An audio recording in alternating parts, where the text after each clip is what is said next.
leencoo anama taadama kiristaana na godhe moree dhakichi jedheen. Naan jedhee duuka buutuu isaa si godhe malee. Mee jecha tokko akkas hin jettaniin barbaada. Innis waaqadha. Waan adda gooftaan amanachaa jiru fakkaata. Yeroo hammamii booddeedha kan isin gara tajaajilaatti dhuftan? Kabaji dura qabu sun hunduu hin jijjiirame. Faallaa ta'e. Ijoolleen xixiqqoon na arrabsuutti ka'an. Mee yeroo sana akkamitti dabarsitan? Fil asli khalaqa Allahu samaawaati wal ardi jedha Arabii fi isa macaafni qulqulluu.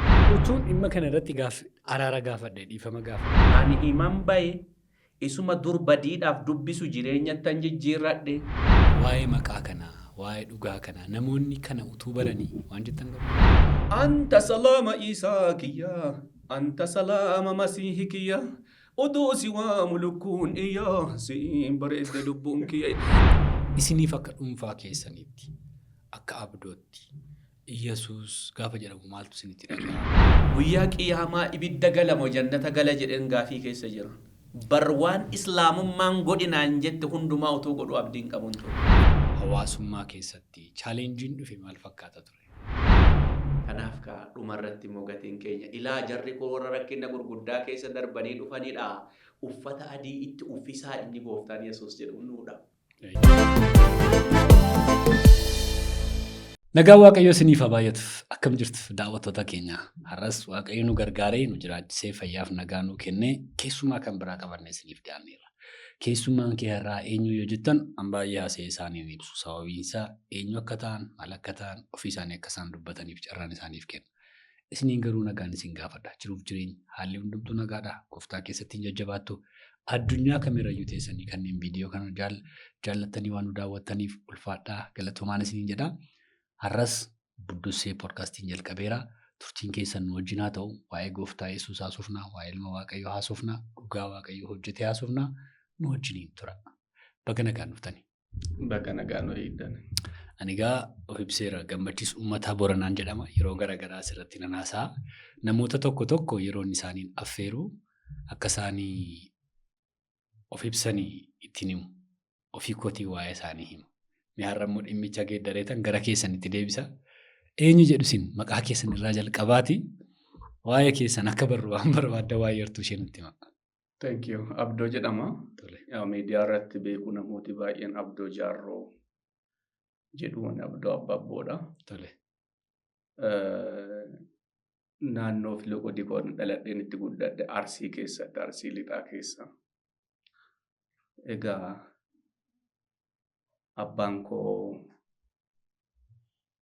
abbaan foonii koo bara 85 akka lakkoofsa Itoophiyaatti Habashaatti gara gooftaa kan deemu otoo Kiristoosiin argatin.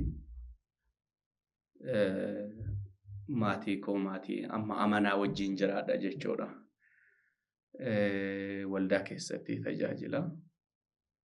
Barsiisaa wangeelaatis kana fakkaata Waaqayyo isin haa eebbisu.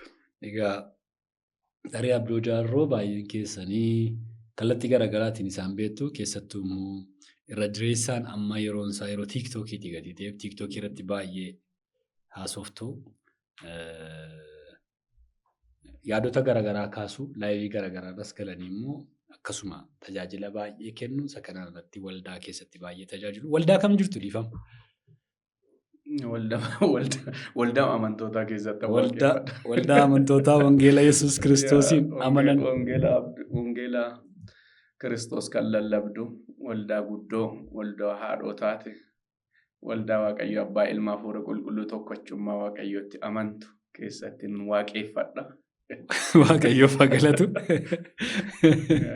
Waldaa jedhu malee yeroo tokko ilaalchi waldaa barsiisii waldaa garaagaraa gadi ta'e ishee kana qabxii ishee kan akkasitti buutanii fi utuu dubbannu cuukkoo dinqii tokkotu asirra jira. Leensii cuukkoon har'as keessummaa keetii fi cuukkoon namsiisii yoo isaan fedha qabaatanii naan jettee namtu cuukkoon jaallattu naannoo keessanitti. Arsiidha bara.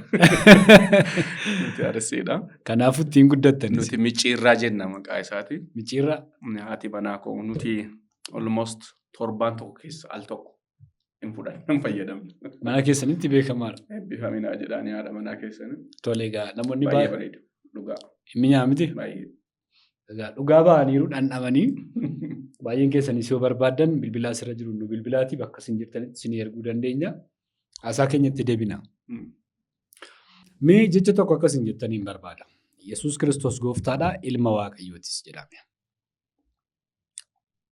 Yesuus Kiristoos gooftaadha. Ilma Waaqayyootis. Innis waaqadha jedha. Innis waaqadha. Waan adda gooftaadha amanachaa jiru fakkaata. Namoota baay'eetu jecha kana jechuun itti ulfaata. Yesuus gooftaa ta'uunsaa ilma Waaqayyoo ta'uunsaa inni waaqa ta'uunsaa nama baay'eetti ulfaata. Waggaa 19 booddeetti isin deebisee akkas jechuu dandeessu ture yeroo sana. Yesuus Kiristoos gooftaadha jechuun waggaa 19 har'aatiin dura jechuun bara 2000 duratti jechuudha. Yaadamu hin jedhamus. Jettanii yaadamu. Ani kan hin amane Islaama keessaadha waan ta'eef. Gooftummaa Yesuus Kiristoos baay'ee balaaleffanna. Baay'ee balaaleffatama. Isuma amma balaaleffataa jiru sabni keenya kun. Akkuma kanadhaanis nama baay'ee balaaleffadhu keessa Yesuus Kiristoos gooftaadha hin jedhamu. Indoo naannoo keenyatti faarfannaatu faarfatame Yesuus ilaallate. Yesuusiin jedhan nama rabbiin mootii aalamaa jenna utuu yaadame atleast Quraana keessatti yoo kabajamuutu irra ture. Kabajamuutu ulfaatuma irra ture. Ulfeessuu garuu hin dandeenye. Yesuusiin jedhan nama rabbi mootii aalamaa jenna ture. Hin jedhamu gooftaan jedhamu achi keessatti yeroo san jedhuudhaaf laphee akkasiin qabu lapheen akkasii duwwaa ture. Baay'ee ulfaata. Baay'ee ulfaata. Akkamiin dhufee cabsee laphee kana galee Yesuus har'a gooftaadha jedhamee ishee nutti himaa gabaabsaati. Akka inni gooftaa jedhameen mana keenyatti baay'ee ulfaata. Gabaabsis yoo jettani gabaabsuun isaas baay'ee ulfaata. Ani karaa qajeelaan mana keenya hin seene zooree mana keenya galee Yesuus. Bara 2000 dhumarratti ani yeroo tokko barsiiseen bakkuma barsiise sana mana barsiise sana keessan bule achuma keessan ciisee ture. Mana yoo jedhu masjida jechuudha. Masjida keessan barsiiseen ture bara 2000 dhumarrattidha. Achi dura garuu Kiristoos baruuf wanni nama hin jiru. Macaafa qulqulluu kiristaanaa nan dubbisa afaan Oromootiin. Dhugaa dubbachuu fi jechoonni baay'een naaf haarawaa miti. Sababiin isaa nama amanaatu mana keenya keessa jira waan ta'eef. So anis immoo nama kana attaak godhuudhaaf nama kana gara amantii kootti isa deebisuudhaaf kitaaba isaa dubbisa ture. Warroota nu dura akkas godhan turanii beekamoo kan turan amanticha keessa. Sababa kanaaf anis immoo falaga isaanii yookaan immoo duuka isaanii bu'uudha. Akka isaan hojjetan hojjechuudhaaf kitaaba qulqulluu nan dubbisa. Yesuus Kiristoos karaa jireenya dhugaa wanni jedhame as dhufee baradhe osoo hin ta'in achitti dubbiseen. Achitti dubbiseen. Garuu ittiin nama kan biraa miidhuuf. As a fiction waanuma akka namummaa asoosama dubbisee tokkooti. Kiiloon qabu na keessatti. Yeroo bara 2000 gaaf tokko barsiisee achuma masgiida keessa buleen. Dura akkasin turre barsiiseen gala gara manatti. Anis nan baradha nama na barsiisu jira. Anis nin barsiisa nan dubbisiisa jechuudha. Garuu gaafa sana immoo Waaqayyotu hajaa narraa qaba. Hajaan kuni hajaa jechuun gara Arsiitti Waaqayyo dhimma narraa qaba natti fakkaata. Barsiiseen achi bulee gara bariitti naannoo sa'aatiin 11 ta'aa jiru keessatti dhakaa tokko wajjin wal haasofsina. Litiraalii dhakaa meedaa tokko keessa jechuudha abjuudha. Abjuun arga jechuu kooti. Dhakichi afaan inni haasa'u hin beeku. Hiriyaa koo wayii fakkaata akka waan nama dura wal bennu akka amma dura relationshipii qabnu wayii michuu wayii taane wayii waliin haasofna. Dhakichi gaafii naa kaasa. Karaan jannataa eenyudha jedhee na gaafate gaafii jalqabaate. Karaan jannataa Nabiyyu Muhammadii salawaatullaahi wa salaamu rabbii alayhi jedhaan nagaaf rahman isaan irra haa jiraatu jedheen dhakichaaf deebisa. Ani karaadhaa jedhaniirani maqaa ofii of dubbisanii ani karaa jannataati jedhaniiru isaan jennaan eeyyeen jedheen natti garsiisinaan jedha dhakichi. Garsiisuuf hin dandeenye kitaaba harkaan qaba. Nan galabaabbate walumaa galinne argachuudhaaf jedheen kitaabicha asiif achi galagalche. Homaa gochuu hin dandeenye argachuu hin dandeenye. Itti fuufee na gaafate ammas. Ciisaan afaan ananaa galuun na haasofsiise dhakicha. Waan biroo natti hin finne akka ananaa galuun sarara koorra dhufe. Kalimaa rabbii akka inni ta'e yookaan jecha rabbii akka inni ta'e hin beektuu jedhee na gaafata dhakicha.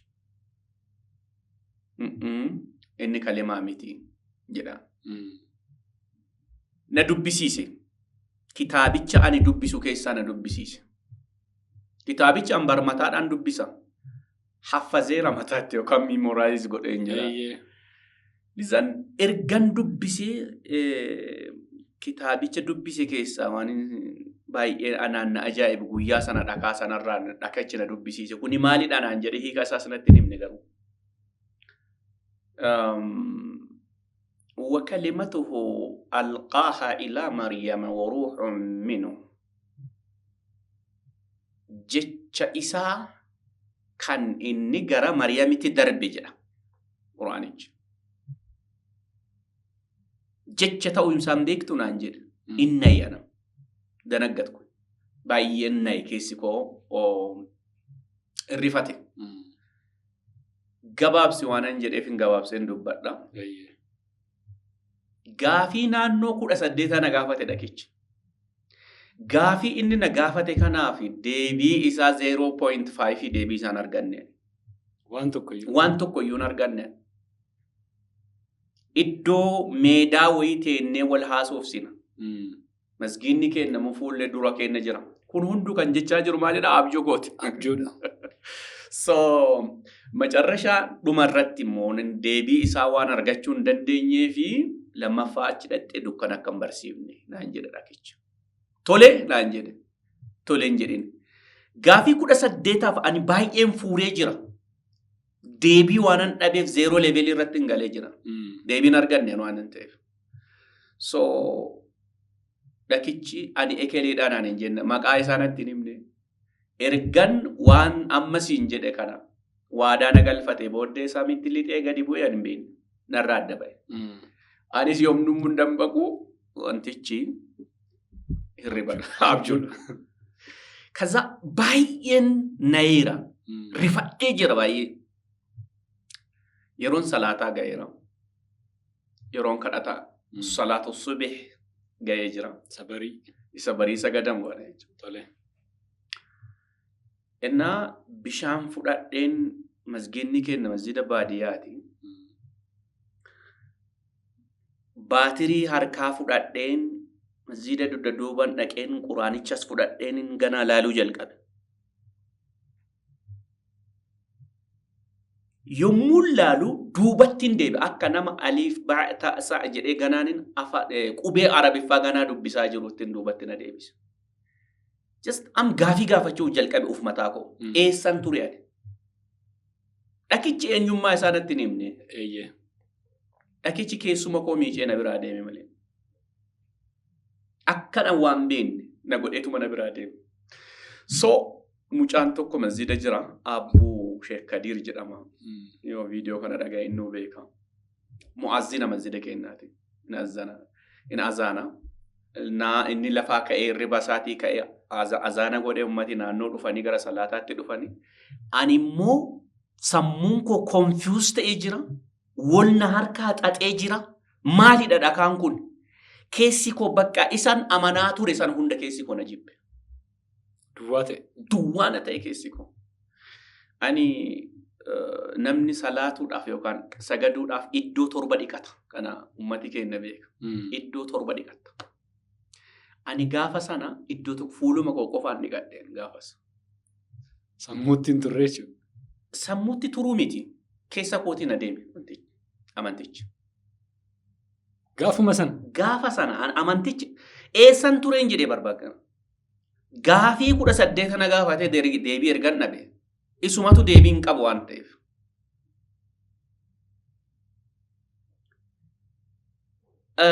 Sammuun dhabee osoo hin ta'in ittiin aaree inuman barbaanne garuu waan achi bulee fuula koo dhiqadheen sagade. Obboroo lafti gaafa bari'u gara mana keenyaatti. Yommuu galuu ollaan keenya buna dhuguu jiranii. Naannoo keessan buna dhuguu wal ga'anii. Ollaan wal waamee buna waliin dhugan. Arsiin akkasiidha kan gara keessanii ani hin beeku. Buna wajjin dhuguu jiran. Ani naasuu yeroo sanaa gadi na lakkisne. Na'ee jira. Hanga mana keenyatti galuyyuu ammas na'ee jira. Loqodii koo sirriidhaame? Sirriidha waan tokko. Baay'ee rifadheera. Galeeni buna dhugaa jiranii anaafis yommuun gale buna naa buusaniiti. Guyyaan isaa guyyaa qidaameeti gaafanan abjuu kana argu gara Ihuuditti bariidha yookaan immoo guyyaa sanbata guddaatti.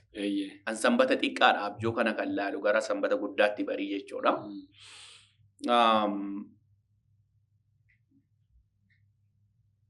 Abjuu kana tiyoorii kana yaadicha kana histoorii kana isaanitti himuu jalqabe.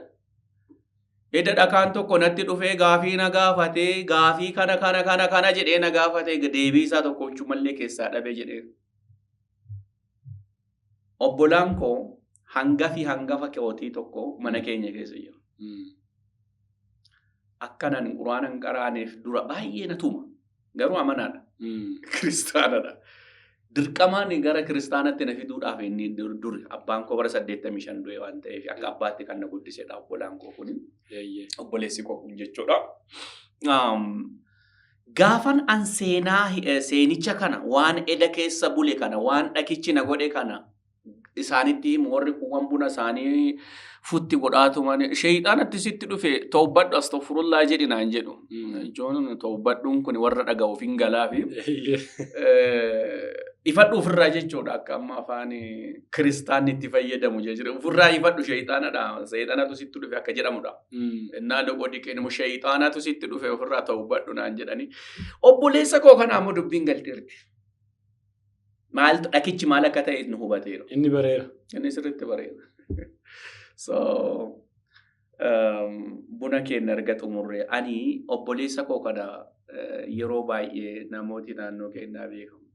Ergan of danda'e ergan dargaggeessa ta'e mishiiniin koo inni jalqabaa isaa ajjeesuu ture.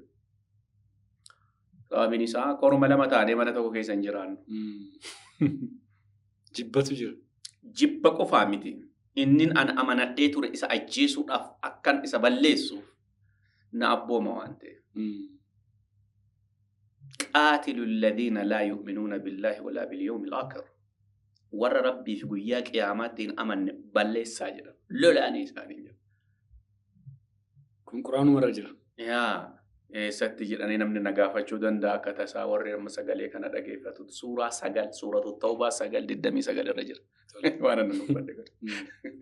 Akkasuma suuratu Tawbaa kana boqonnaa 9 lakkoofsa 5 dubbisuu danda'u. Kan bira suuratul Anfaal keessa lakkoofsa isaa baadaa isinii kennuu danda'a. Sababa kanaaf obbolaa koo kana gaarii yaaduuf. So gaafan seenaa kana itti himu inni hin bo'a. Amma irraanfateeraaf seenichi anaan na boochisa malee inni amma yaadattaa gaafa sana utuu hin jedhanii yaadachuu dhabuu danda'amayyuu. Isaaf homaa miti naaf dhakaa bu'uuraati inni guyyaan gaafa sanaa.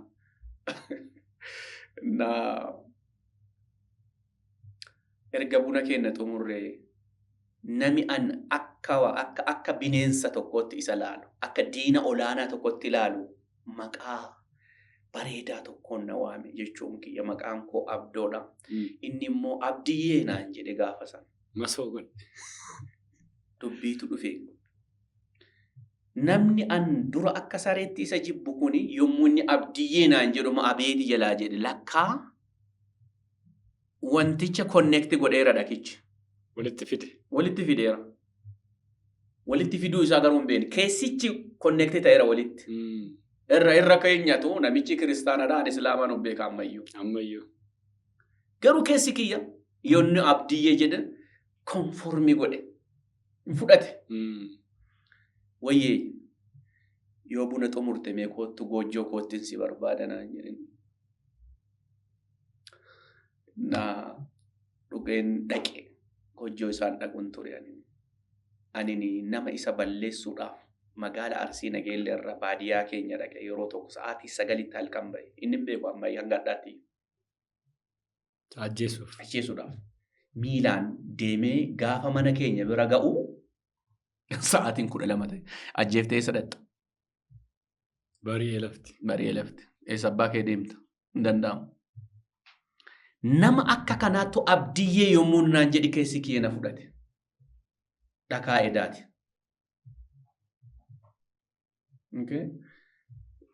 Bunicha kon xumureen dhaqee egaa taa'inaan jedheen obboleessa koo hanga har'aatti Kiristoos Iyyasuus ansilaasitti himuun narra ture. Na eegee dhabee ofii isaatii sitti dhufe. Dhakichi Yesuusidhaan jedhe. Dhakaan sun macaafni qulqulluun kan warri mana ijaaran tuffatan inni garuu dhakaa golee walitti qabu ta'e isa barra naan jedhe. Naafoon koo sodaate hayi. Leencoo jedhama. Leencoo anama taadama kiristaana na godhe moree dhakichi jedheen. Naan jedhe. Duuka buutuu isaa si godhe malee naan jedhe. Jecha bareedaadha kun. Tireeningii fudhatee miti bara.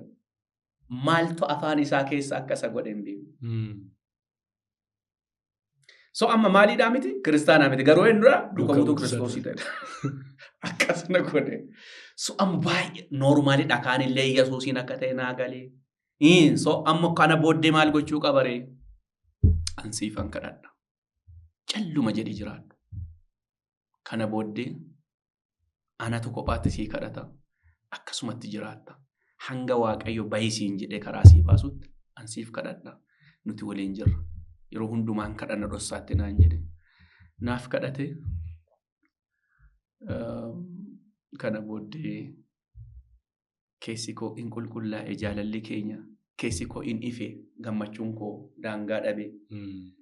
Bifa kanaan Yesuus mana keenya galeetii yeroodhaaf achi keessan ture bakkuma dura ture sanan ture ji'a 4 booddee immoo Waaqayyo as keessaa na baasiin jedhee Waaqayyo kadhadhe Waaqayyo karaa naa baase.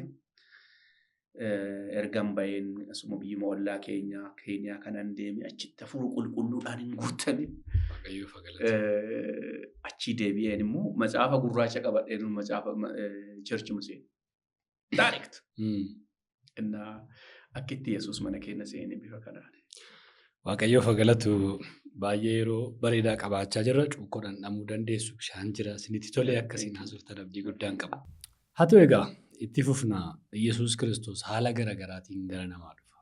Wanti guddaan isaa arganii dhaga'anii isa duukaa bu'uun adda baafachuun carraa guddaadha, hubannaa guddaadha. Ergasii duuka buutuu isaa taatanii jirtu jechuudha. Gaafiin qabu. Galata isaa ta'u. Garuu erga isa duukaa bu'uutti kaatanii booddee mee jireenya akkamii itti fufee hawaasa keessatti keessumaa isin masgida keessatti barsiisaa turtanii namoota baay'ee qaraasisaa turtanii hawaasummaa keessatti chaalenjiin dhufe maal fakkaata ture? Yeroo tokko afaan Amaariffaatiin gaafii kana fakkaatu gaafatameen ture.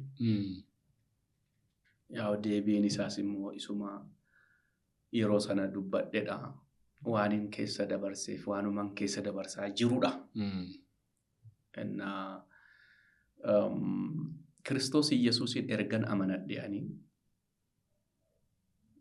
guyyaa tokko akka namaatti natti tole jechuun koo akka namni akka barbaade jiraachuu hin dandeenye.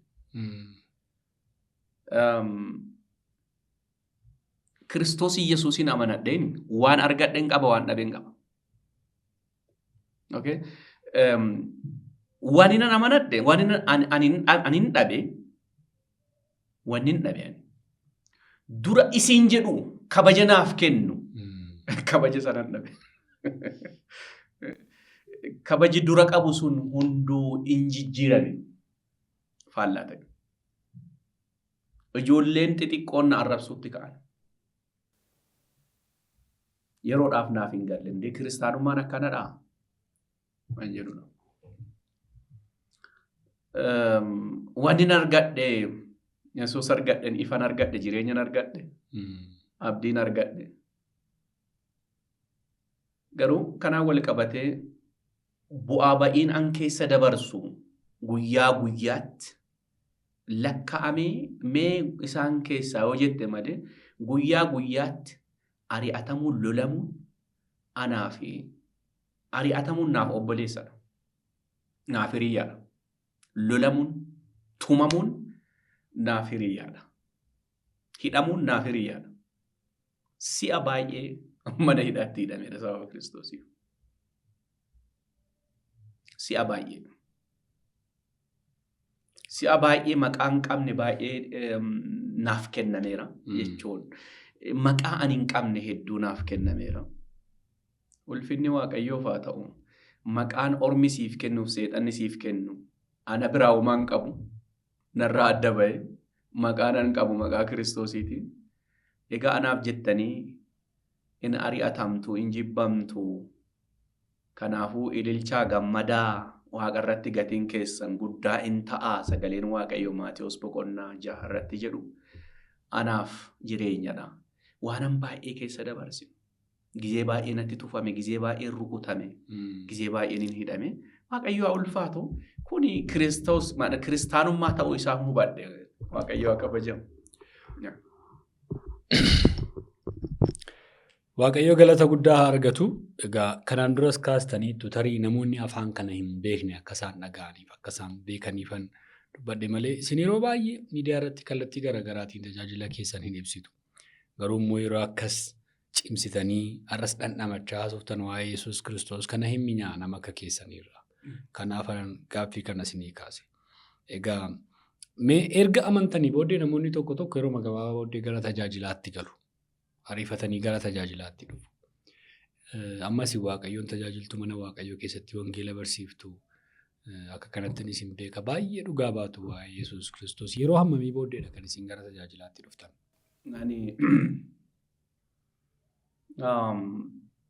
Kuni beekamaadha. Tradishiniin waldaa kiristaanaa keessa jiru. Namni taa'ee barata. Erga fayyee isa fayyumsa sana barata. Hin cuuphama. Erga fayyee booddee cuuphama. Erga cuuphamee barumsa tajaajilaa barata. Erga barumsa tajaajilaa barate immoo tajaajila xixiqqaa jechuun Waaqayyoo hundinuu guddaadha.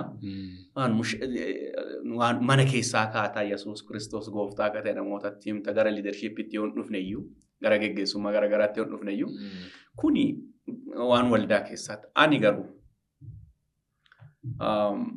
Yesuus Kiristoosiin har'aan argadheen boru Yesuus Kiristoosiin borumtaa Yesuus kana lallabuutti ka'e. Yeroo musan. Har'aan namani guyyaa itti aanu faarfannaas barreessuu jalqabe. Faarfannaa barreesse. Guyyaa itti aanu halkan gaafa itti aanudha faarfannaa nan barreesse. Allahu yaa Allahu Rabbi rahmataa Almasiih Isaa arganne karaa jannataa. Faarfannaa amma akka ittiin namooti kenna kuni as mana kiristaanaatti ittiin faarfatamu boca sana osoo hin ta'ini. Boca warra keessaa dhufeetiin Yesuusin faarseen. Boca manzummaatiin jechuudha. Yaa jaraa gala. Akka sanatti. Jaraa hin gala. Manzumaas jedhama, nashiidaas jedhama, anaashiidaas jedhama. Yaa faaruudha walumaa galatti. Warri manzumaa jedhu kun immoo karaa birootiin gartuu lamaatu jira. Tole. Warra kana gidduudha gartuu lamaatu jira. Warri suufii jedhamu, manzumaa jedhamu. As warri salafii yookaan immoo warri ahla sunnaa wal jamaa jedhamu nashiidaa jedhu. Actually lamaan eenyuun ani kan keessaa dhufe warra suufii osoo hin ta'in warra salafii yookaan immoo isaa bakka akarrarudha. Warra mankaraarsan baay'ee. Mankaraarsu. Walaloo sarara deebitu amma sama jettaa. Achi keessaa inni dhufe. Aniin gaafan gara gooftaatti dhufe bari halkan gaafa lammaffaa faarfannaan hojjedhan faarfannaa. Allahu Allahu yaa Allahu Rabbi rahmataa almasih isaa arganne karaa jannataa. Allahu inni ani jedhu Allah isa durii sanii miti. Allah isa abbaa Yesuus ta'e. Amma geeddarameera. Allah isa miti. Inni sun ilma hin qabu. Waaqayyo abbaa. Yaa Allah inni suni ilma hin qabu. Lam yalid wa lam yuuladidha. Dhaluun dhalatudha. Allahun inni amman jedhe kun isa dhakichi na barsiisedha. Parsanaalin isaanii gargara. Parsanaalin isaanii gargara. Kun sadan tokkummaa Waaqayyoo keessaa isa tokko kan ta'e, Waaqa abbaa kan ta'e. Allah indama ana aqulu Allah ani Allah yommuu jedhu Allah isa ummati Islaamaa jedhus miti. Jedhanis. Kan koo garuu addadha. Allahan koo abbaa Yesuusiiti. So isa sanan faarse. Jannanni isaa qofaani. Rahmata godhe nuu kenne Rabbiin tolaani. Mootummaan Waaqayyoo Yesuus qofaani. Waaqayyo akkanumaan tola nuu kenne nu bilisoomse. Isa jedhuna. So kontekstiin isaa warraani gala. Amma warra keenya kan keenya Yesuus mucaan kun hin fayyine jedhama tokko tokko. Bageetaa Yesuus. Hin dhiiftu erga Yesuusin amante jecha Allah jedhu hin dhiiftu hin galle namoota tokko tokko Allah yoo jedhu tokko tokko farrajeetuma walumaa qabeetuma kan darbu jira. Sirri miti. Asiyyuu asuma keessa ta'inneeyyuu kan barsiisu tokko tokko jecha Allah jedhu walumatti qabee nu akkuma garbeejitti darbatutti wanti ni godhu jiru. Dogoggora guddaadha. Macaafni qulqulluun Allah jedha. Allah yoo jennu garuu Allah isa Qur'aanaa miti. Fakkeenyaaf mul'ata seera uumamaa boqonnaa tokko lakkoofsa tokkorraa jalqaba Waaqayyo bantiiwwan waaqaa fi lafaa uume jedhaa miti. Fil asli kalaqa Allahu samaawaati wal ardi jedha Arabiif isa macaafni qulqulluu. Allahu kalaqa Allahu samaawaati wal ardi. So isa kanaanin faarsuu jalqabee siin jechuu barbaada. Ani akkuma siin jedhedha bariisaman jalqabe taa'ellee daadinnatiin baranne barumsuma fayyinaallee taa'een baranne barumsa duukan bu'aas taa'een baranne barumsa tajaajilas taa'een baranne ani iman baye isuma dur badiidhaaf dubbisu jireenyattan jijjiirradhe namatu jalaa bade namni hundunatti dhufaa an daddafee jalaa dubbisa sababiin isaa woo dubbifte malee namootaaf deebisuu hin dandeessu. Ani iman baye inuman baye hangammaatti hin deebine. Kana yoo jedhu adha gooftaa manadhaati boru baay'ee wayi. Garaagarummaa waamichaas jira. Amma rakkoon keenya maali tokko tokko biddeenatu waama biddeena barbaadee dhufa.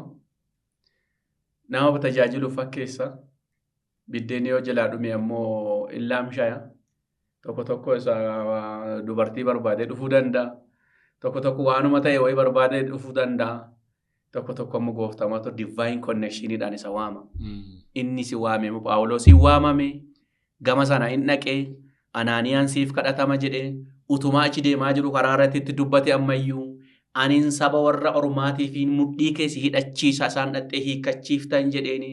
Phaawulosi nama waamame inuman tajaajila akkasittan beeka maqaan gooftaa ulfaatu. Inuman bahe Waaqayyo haa ulfaatu nan faarse faarfannaa garaagaraan hin faarse fakkeenya faarfannaa gara biyya Baalee warri Baalee utuu baay'ee akarrarrin dura nama maqaa isaa Sheekanaa Huseen jedhamu Sheekanaa jechuun Sheeka Keenya jechuudha. Sheek Huseen nama jedhamu tokkotu ture waggaa almost namooti seenaa dubbatu waggaa 300 dura fa ture naam jedhu namooti seenaa keessatti nama kana faarsu namooti. So aadaa mataa isaanii qabu.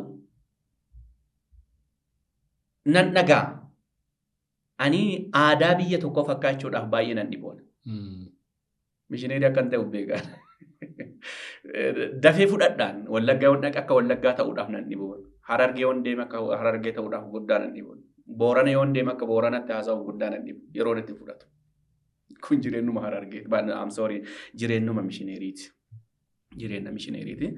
So an islaama keessaa bahe kana isaanitti wangeela himuudhaaf aadaa isaaniitiif isaan faarfachuun irra jira.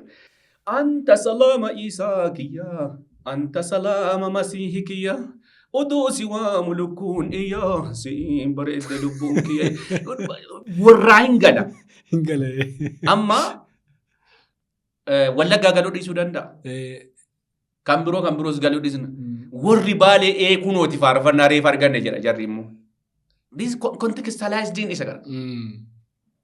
Contextualization kan jedhu isa kana dhawu. Akka warraa galutti. Ammati Baalee keessa dhattee galatan qabaa yoo jette Baaleen galu. Baalee akka isaanii galutti faarsuudha. Karaa dhabee soqaa kan ture gala jechi jedhu kuni isaanii bakka aksentii isaanii waan ta'eef nam faarsee fi faarfannaa kanaan lubbuun baay'een gara gooftaatti dhufe. Alhamdulillahi jedhee faaruu jalqabaa Masiihu Isaa argachuu kiyyaaf lallaba. Ingala warraaf. Ani inuman bahe faarsuu jalqabe lallabuu jalqabe dubbachuu jalqabe ittuman guddachaa deeme Waaqayyo haa kabajamu. Har'as immoo bakka durii sana sababa daadinnatiin baranne egaa fayyuman baranne eessarra jirtallee jedhuu danda'u namoonni tokko akkuma dhageeffataati wantichi. Waaqayyo iddoo sanatti nan dheebne baradheeraa Waaqayyo haa galateeffamu. Gacaafa qulqulluusuu badheeraa xiqqoo digirii tokkoffaa lammaffaa akkas waa fudhadheeraa. Leenjii gurguddoonni fudhatan hedduu isaanii fudhadheeraa Waaqayyo janaaf baneeraa. Egaa ani gaafiin kan kenni jalqabaa suni har'an amaneetuma bariisaa nan bahe gabaabumatti jechuudha. Har'a amanii bariisaa bahe jechuu koo miti. Kun waamicha koo irratti hundaa'e. Haa ta'u itti fufneerra Waaqayyoof haa galatu yeroo gaarii dabarsaa irra. Egaa akkuma amantaniin Waaqayyo carraa isin kennee waamicha addaati waamicha keessanii faarfannaa barreessuutti kaatanii loqodaa aadaa naannoo sana jiruun immoo keessumaa afaan Arabaatiin immoo wanta beektaniin immoo gochuun keessan namoonni baay'een akka gooftaa beekan akka isaan gara isaa dhufan godheera. Waaqayyo galataa argatu inni akkaataatti gara namaa dhufuu beeka. Aadaa namaas hin balleessu, eenyummaa namaas hin balleessu garuu dhufee keessa namaa buufata. Isuma sanatu jireenya keessan irratti ta'e. Tajaajila jalqabdanii lola tajaajila keessatti wal'aansoo kallattii garaagaraatiin jiru amaneeroo maaliif lolamaa gooftaa beeka takka waldaa keessaas dhiibamuun jira hawaasa keessa jira mee yeroo sana akkamitti dabarsitanii akkamitti yaadattu challenge jira beeka. Dura xiqqoo dubbachuudhaaf yaalii godhee jira. Challenge jiru akkuma dura dubbadhe. Si'a baay'ee lolameera. Guyyaa tokko magaalaa xiqqoo takkatu jira biyya keenya Kuyyara jedhamti. Shashamannee Farsii Nageellee gidduudha.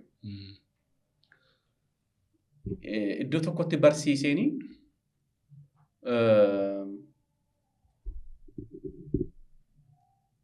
yommuun deebi'u dargaggoonni tokko na eeggatan karaa irratti. Dhaabbadhu naan jedhan. Dhaabadhe. Amman deebitamu hin deebitu naan jedhan. Normaalii waanuman du'aa jiru natti fakkaate gaafas.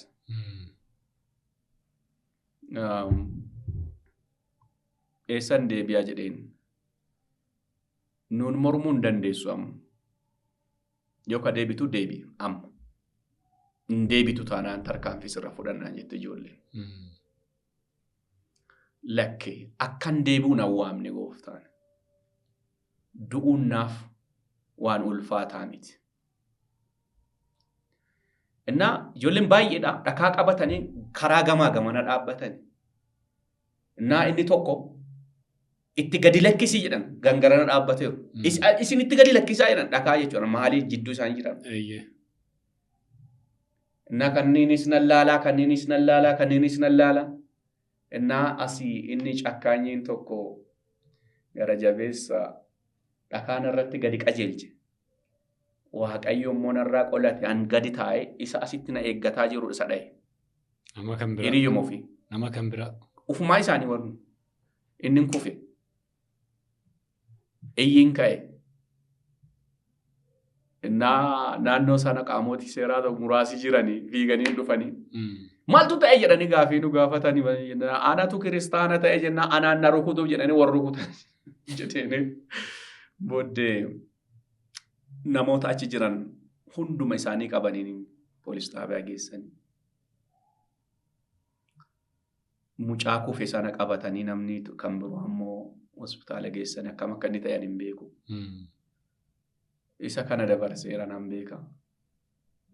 Yeroo tokko wangeelaa irra geessuudhaaf karaa dheeraa saayikiliidhaan deemu.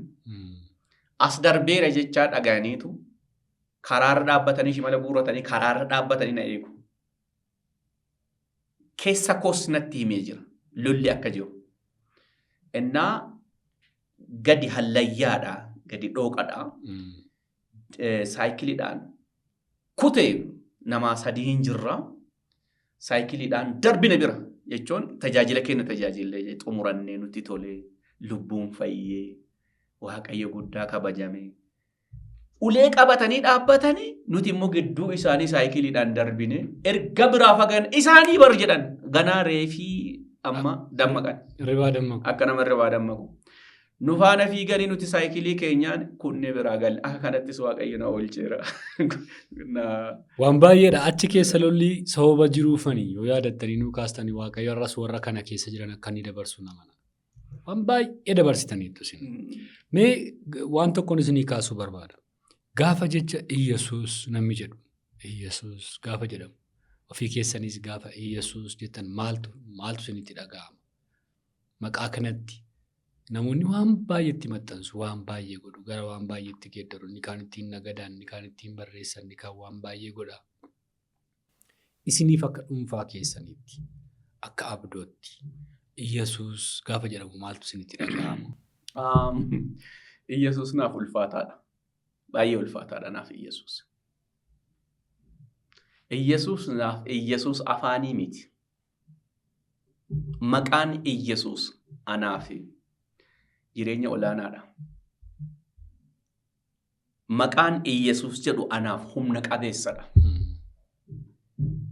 Yeroo tokko amantaa Islaamaa keessa otoo jiru dubartii tokko seexanni rukute.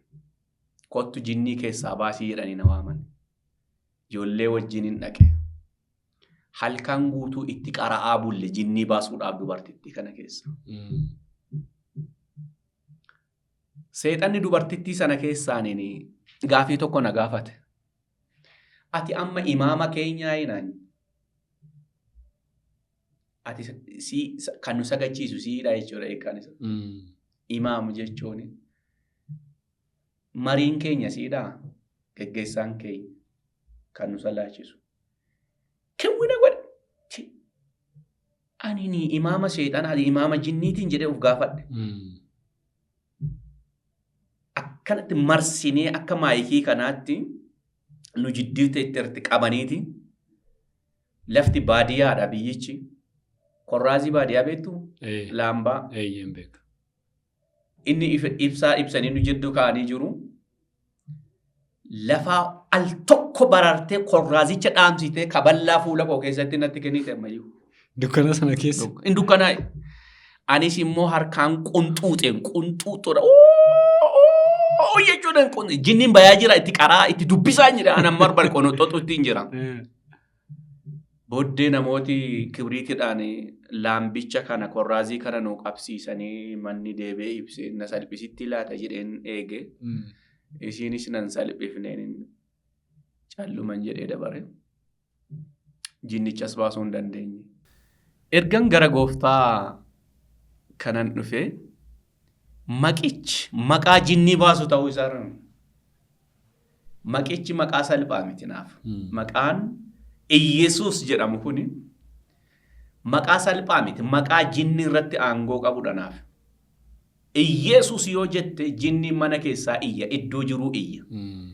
Maqichi maqaa hundee shayxaanaa gingilchuudha, raasuudha, hafarsuudha. Maqichi naaf maqaa fayyinaati. Maqaa kanaan tajaajilee dhukkubi baay'een fayyee argeen. Maqaan Iyyesuus jedhamu kun maqaa afaaniin haasa'amu osoo hin maqaa hojichaati, maqaa hojiiti qabu. Hojiitti hiikamudha. Maqaan kun maqaa isa ittiin waammatanii oolanidha. Yesus gaafa jettu samaayii sirra banama dhuguma. Biyya lafaa kana jibbita gaafa maqaa Yesus kana si jibbisiisa biyya lafaa. Totally. Ani maqaa kana waame biyya lafaa jibbe. Maqaan kun gaafa jireenya koo keessa seene biyyi lafaa anaan na jibbisiise. Maqaan naaf maqaa olaanaa. Huwa kabirul ismi. Kabir naaf maqaa ulfaataadha maqaan kun. Yesus biyyi lafaa maqaa isaa dhawuyyuu in jibbu. Sababiin isaa alladhiina hum maa kaanu fi ruuhil qudus. Hafuurri keessa waan hin jiraanne. Maqicha kana dhagaa waan hin barbaanne. Hafuurri biroo waan keessa jiruuf maqaan kun hin jibbamu.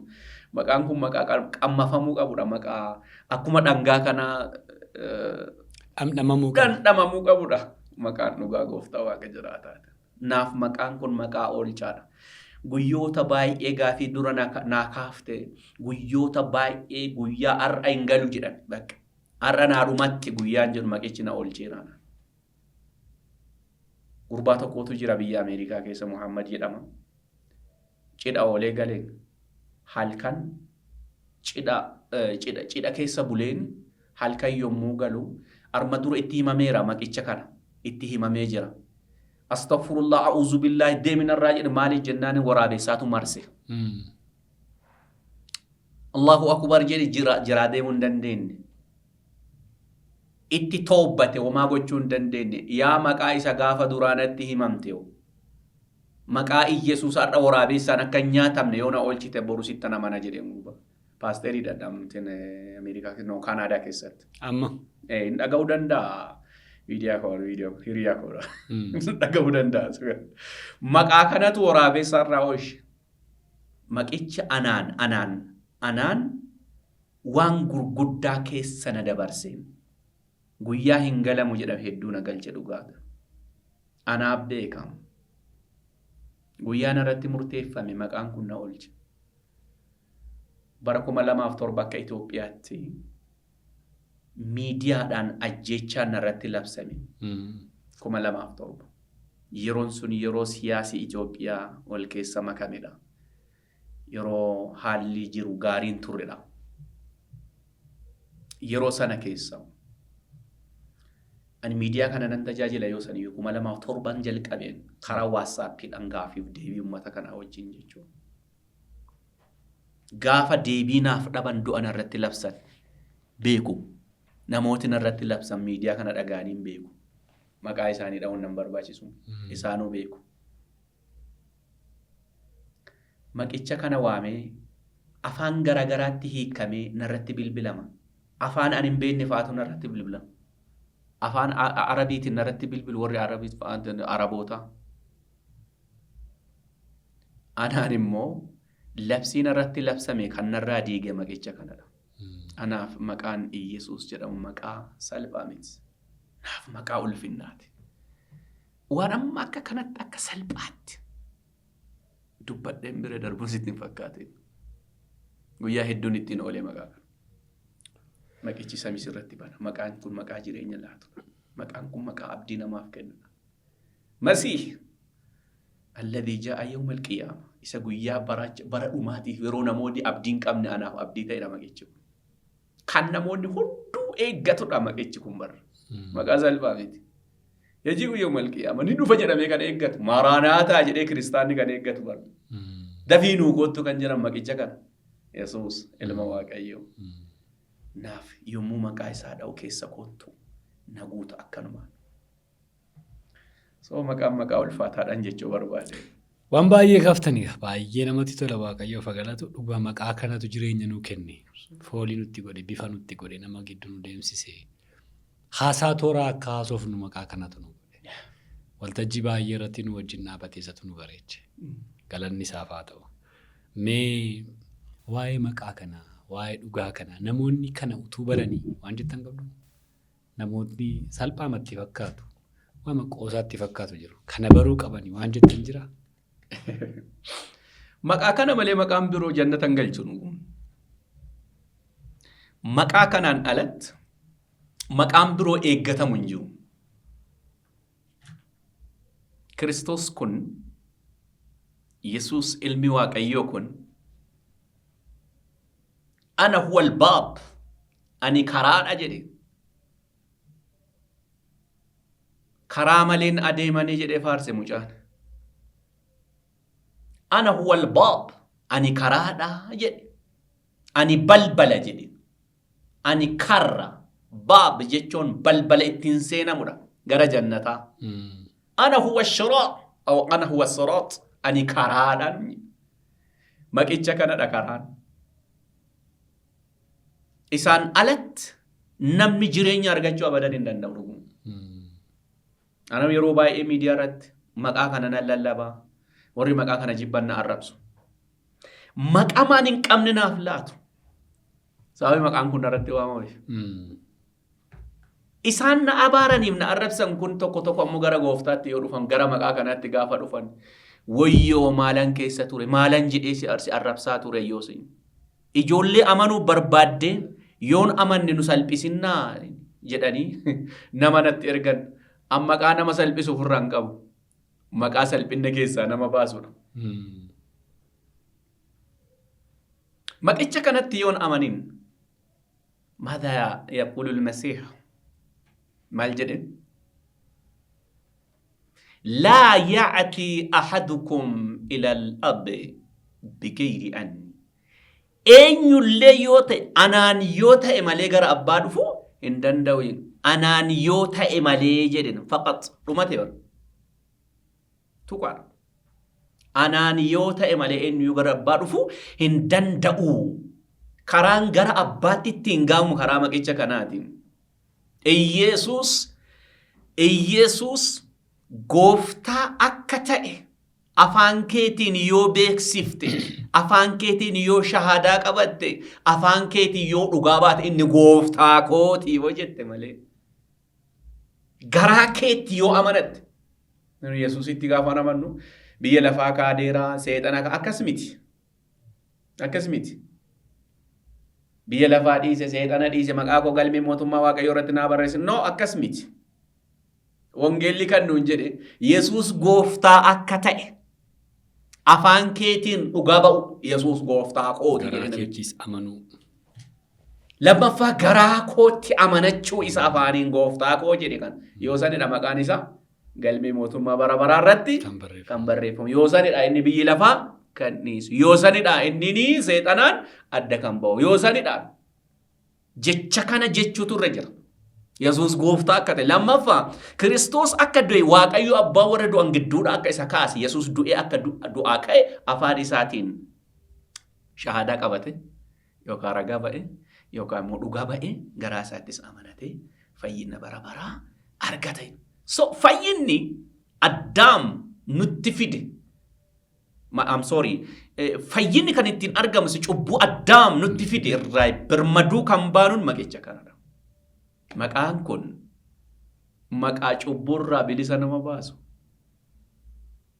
Maqaan kun maqaa birmadummaa namaaf laatudha. Dhugaadha. Obboleeyyan kiyya. Gooftaan Yesuus Kiristoos kitaaba qulqulluu keessatti Wangeelii Yohaannis boqonnaa 12:46 gubbaarratti eenyullee kan anatti amanu jedhe. Aboo maqaan isaa ulfaatu. Eenyullee kan anatti amanu dukkana keessatti akka hin hafneef an ifa ta'ee gara biyya lafa kanaa dhufeera Yesuus. Maqichi kun maqaan kun bar ifa. Burhaanul aalam jedhama. Burhaanul aalam ifaa biyya lafaati. Ifti biyya lafaa tokkoof tokkodha. Kan biroo miti. Gaafa ifa kana dhiise namni caatii qama'uu dhiisa. Gaafa ifa kana seene namni gaafa ifa kana qammase gaafa ifa kana dhandhame namni sijaaratti adda ba'a. Dhugaatiitti adda ba'a. Zimmuuti yookaan immoo ejjarraa adda ba'a. Sobarraa adda ba'a. Kan Kiristoos ta'a. Dhagna moofaatu irraa adda ba'a. An Kiristoos Yesuus utuun amanatiin dura nama nagaan qabnedha. dhugaa gooftaa waaqayyo jiraata an nama nagaa hin qabnedha. Na aarsa akkanuma na tabasaa ceessa. An gaafa gara gooftaatti hin dhufne dura obboleessa koo ani nama abdii hin qabnedha. Guyyaa qiyaamaa ibidda galamoo jannata gala jedheen gaafii keessa jira. Bar waan islaamummaan godhinaan jette hundumaa utuu godhu abdiin qabuun ture. Dhiifam utuma haasoftan himee gidduutti garaagarummaa achi gidduu jirus mee xiqqoo isheetti nu bu'aa darba. Dura gaafan achi keessa jiru abdiin qabu. Amman gaafa gaafadhu yoo gaafadhe yoo nama tokko tokkoof hin galu. Jannata yookaan mootummaa rabbii hin galtaaf hin galtuu kan kee hin beektu. Yookaan jannata seenu yookaan ni gala yookaan ibidda gala hin beeku. Wallahu a'lam rabbi beeka. Maaf karaa irra hin jirru waan ta'eef karaa kadhatu. Filiyyoon guyyatti si'a 17 ihdina siraata al-mustaqiim yaa rabbi daandii sirriitti na qajeelchi jedhanii kadhatu. Daandii sirrii nu qajeelchi nama daandii hin qabaannedha dur. Kanarraa kan ka'e yeroo hundumaa yaa rabbi jannata nu galchi jennee kadhan. Abdiin qabnu kadhannaadhaani jechuudha jannat. Akkuma siin jedhe nama baay'ee namootaaf ilaasha gaarii hin qabne. Na aarsa akkanumaan. Gaafan gara Yesuus dhufe garuu kun hunduu hin jijjiirame. Tokkoffaa gooftaan Yesuus Kiristoos karaan ana jedhe karaan argadhe. Warri Kiristoos Yesuusitti amanan namni isaanitti muru tokko illee hin jiruni. Firdii jalaan bahe. Waanjoon narraa caabe Galaatiyaa 5:1 irratti akkuma beekamu. Birmadummaatti hin bahe. Waanjootu narraa ka'e. Nagaan argadhe. Nagaa dura hin qabnen argadhe. Isa dura godhuuf yaadu hundumaa Waaqayyo jireenya haaraa naaf laate narraa jijjiire. Gooftaan Yesuus Kiristoos mana keenya erga galee booddee keessi koo naara'e. Lubbuus naaf laate. Afaan naaf ta'e. Ani ofii kootiin amma yoon du'e amma sa'aatii ammaa kana yoon du'e yaa rabbi du'a narra dabarsi jedheen kadhadhan. Kadhata akkasii kadhadhe illee hin beeku. Waan hin sodaadhu hin qabu.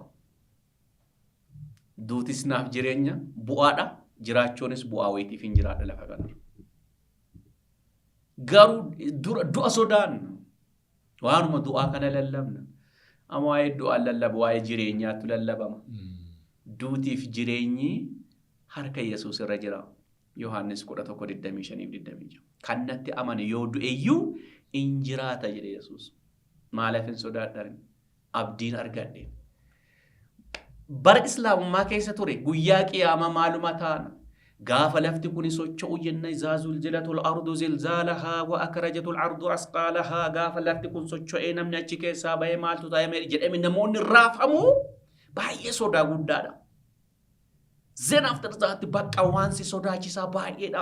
Indoom yoo duute qabrii keessatti si gaafatani malaayikaatu si gaafata gaafii sadii man rabbuka ma diinuka man nabiyyuka rabbiin kee na haymanotiin kee maali nabiyyiin kee si gaafatani isayyuu ka si gaafataniin afaan arabiiti yoo ati gaafii kana deebisuu hin dandeenye mataa kee keessa si rukutu sodaa teereerii gadi sitti lakkifama. Gaafa as dhufee ilaalu ijaan dhaabbaname. Nama kan amma dheengadda. Nama ta'e tokkotu boqate maatiidha. Keessan taa'een lallaba isaanii dhageeffachaa ture.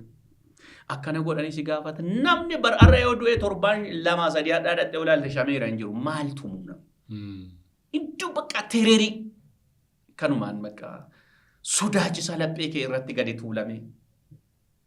Wanni si gaafatamu hin jiru. Macaafa qulqulluu keessatti wanni akkasii jira. Fakkeenyaaf macaafni qulqulluun Qur'aana dura ture. Tawraat, Zabuur, Injiil, Suufal al-Anbiyaa. Kitaabileen arfan gurguddaan Tawraat, Zabuur, Suufal al-Anbiyaa, Injiil. Kitaabileen arfan gurguddaan kun Qur'aana dura turan. Qabrii keessa situma jedhamee barreeffameera achi keessa. No, hin jiru. Wayyoo akkanumaan lakkaan sodaachisaa turan malee wanti akkasii hin jiru. Lubbuun Kiristoos Yesuus amanatte firiidha.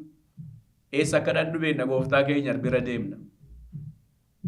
Maal sodaanna? nama ajjeesuuf yaaddu as hin sodaannu. Kana har'a mana kanatti immoo kan argadhe. Guyyaa qiyaamaas immoo eenyu akkanaa dhufu beeka. Yaa Waaqayyo, yaa Rabbii kiyyaa dhuma irratti akka uuman ta'a laata jedheen kana dhuma koo beeka. Dhumni koo Yesuusi. Harka Yesuus irratti hanqufa malee maal ta'a? Galata isaa. Kanaaf maaraanaataa jenna. Waaqayyoof galatu egaa garaagarummaa isaa baay'ee nuu kaastanii nuuni garuu abdii qabna. Maaraanaataa jenna. Isa deebi'ee dhufu beekna. Garamitti akka deemnu beekna. Maqaan Waaqayyoo haa eebbifamu. Waa'ee Yesuus Kiristoos kana namoonni hin dubbatani. Badaan barsiisanii keessattuu warri keessa jiran. Maatewos 28:19 yeroo dubbistan yaada akkamii qabdu isin? Namoonni akkamittiin dubbatan? Yeroo hundumaa dhaqaa dubbadhaa barsiisaa jedhe mitiire? Egaa dhaqaa jedhe kutaa sanarratti wanti koo dubbadhaatti gara xumuraatti finna. Haa ta'u Maatewos gooftaan Yesuus Kiristoos keenya waggaa muraasaaf lafa kan arga ture.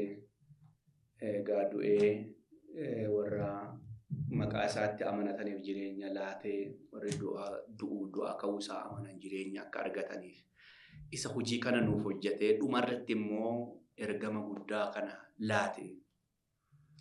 Egaa dhaqaa maqaa Abbaatti Ilmaatti kan Hafuura Qulqulluutti isaan cuuphuudhaan saba hundumaa bartoota koo godhaa jedhe. Dhaqaa jedhe kun Yesuusidha. Dhaqaa jedheen utuu isaan laalanii ol lixe. Dhaqaa inni jedhe kun deebi'ee hin dhufa. Ulfinaan dhufe. Yoo dhufe immoo isa dhaqisiin jedhe sana dhaqxe immoo akkamii? Waa'ee paasterummaa kee hin gaafatu, waa'ee liidarshiippii hin gaafatu yoo ta'u. Akkamitti geggeessiti isiin hin jiru. Akkam goote maal hojjetti isiin hin jiru. Waa'ee paasteraalii mitillee kasi gaafatu. Dhaquuf ergama sitti kenname sana ittiin daldali jedheen kan sitti kenne daldalte moo akkam goote jedheen gaafata. Hin dhufa. Luqaas boqonnaa 10 irratti hundumti keenya beekna. Gaafa duuka buutota isaa ergu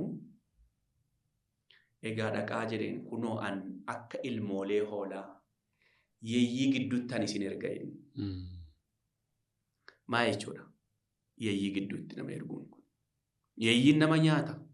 Hoolaan garuu yaa'um ilmoolee hoolaati. Ilmooleen hoolaa hin nyaatamu. Akkamitti ilmoon hoolaa gara yeeyyiitti ergama? Ergama guddaadha ka. Innuu dhufee lubbuu isaa kenne. Kan na jaalatu fannoo koo abatu jedhama. Akka ilmoolee hoolaatti yeeyyii gidduutti isin erga waa lamaaf dhatta. Kun nuu galeeraa kan jedhutu gaaffiidha. Waa lamaaf. Tokko yookaan yeeyyichaan nyaattamta inni iyyuu ulfinna. Lama yookaan yeeyyii gara hoolaatti jijjiirta waanuma lamaaf fudhaqe. Hojiin ergama guddichaa kun hojii salphaa miti. Kanaaf kan namoonni baanii dhiiga jissanii galu. Warra of kennan. Yesuus kanaaf gatii kafalan. Abbootiin keenya warra durii keessumaa lixa Oromiyaa kanarraa. Warri caakkaa keessa deeman. Warri kophee hin qabne. Warri gatii tokko namarraa hin gaafanne. Ba'anii dhugicha kana lallabuudhaaf na yaadadhaan faarfannaa kana akka amma intiniidhaan babbareechanii meeshaa muuziqaadhaan babbareechanii amma loqodaa aartiitiin babbareechame kana naan amana gooftaa akkaan hin baanne jedhee gaafa faarsu bineensicha hamaan akkan hin nyaatamne caakkaa guddaa keesse. Kan you imagine? Ulfaata caakkaan guddaan yeroo amma jiru ka caakkaa yeroo san inni keessa deemee faarfannaa kana faarsu. Caakkaa guddaa keessa kophaa komuun deemu. Nana mana gooftaa akkan hin nyaatamne jedhee gaafa faarsu. Atanaa wajjinii garaan koo raafamu. Na wajjin jirtaan hin sodaan qabu. Sodaa. Ergama guddaa manu.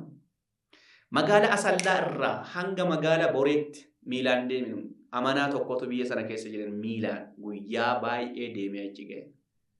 Nama amane sana argatee isa jajjabeessee isa gadi dhaabuudhaaf jechuudha.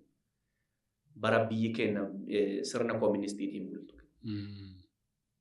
Dhaquun Gooftaan Yesuus Kiristoos egaa ani hamma dhuma barichaatti isinii wajjin jira inni jedhe eenyu wajjin jira warra dhaqan wajjin jira. Ergama guddaa kana amma nuti ba'aa jirra moo waldaan kiristaanaa keessaa gara alaatti akka deemamtuu fi deemtuuf waamamte moo alaa gara keessatti akka isheen waamtuuf gaafii guddaadha.